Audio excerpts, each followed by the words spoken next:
Fits ఎందుకు కలుగుతాయంటే సాధ్యమైనంత వరకు ఒక అబ్నార్మల్ యాక్టివిటీ వల్ల జరుగుతుందని చెప్పాను. దీంట్లో 70% అనేది ఇడియోపతిక్, ఏ కారణం లేకుండానే ఉంటుంది.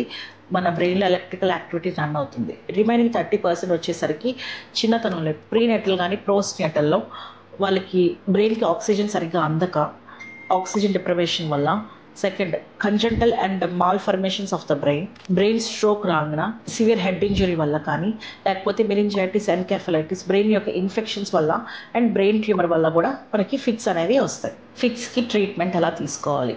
ఫిట్సే కనుక వస్తే మనం ఇమీడియట్గా హాస్పిటల్లో అడ్మిట్ అయ్యి దానికి ఈఈజీ టెస్ట్ అనే స్కాన్ అనేది ఉంటుంది.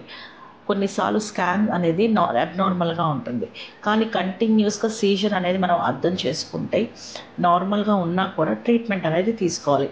ఇది 2 ఏళ్ళ నుంచి 3 ఏళ్ళ వరకు ట్రీట్మెంట్ ఉంటుంది. తర్వాత మనం ఏ టైప్ ఆఫ్ అంటే ఫిట్స్ ఏ విధంగా వచ్చిందో చూసుకొని ట్రీట్మెంట్ అనేది కూడా ఉంటుంది. ఇది ట్రీట్మెంట్ ఇచ్చేటప్పుడు ఆడవారా, మగవారా, ప్రెగ్నెంట్గా ఉన్నారా, నాన్ ప్రెగ్నెంట్గా ఉన్నారా, పెద్దవాళ్ళ, చిన్నవాళ్ళ అన్నట్టు డివైడ్ చేసుకొని వాళ్ళకి ఎలాంటి ట్రీట్మెంట్ ఇస్తే తగ్గుతుందో అలా మనం ట్రీట్మెంట్ అనేది ఇస్తాము. సో మీకు ఇలాంటి కనుక సిమ్టమ్స్ ఉంటే ఖచ్చితంగా డాక్టర్ని కన్సల్ట్ అవ్వండి. ఎందుకంటే మీకు టైంకి ట్రీట్మెంట్ అందలేదనుకోండి, కొన్నిసార్లు ఫిట్స్ అనేది డ్యూరేషన్ అనేది ఎక్కువ అయిందనుకోండి, మీకు కార్డియాక్ అరెస్ట్ వస్తుంది, రెస్పిరేటరీ అరెస్ట్ వస్తుంది. ట్రీట్మెంట్ అనేది ఇమీడియట్గా తీసుకోవాలి.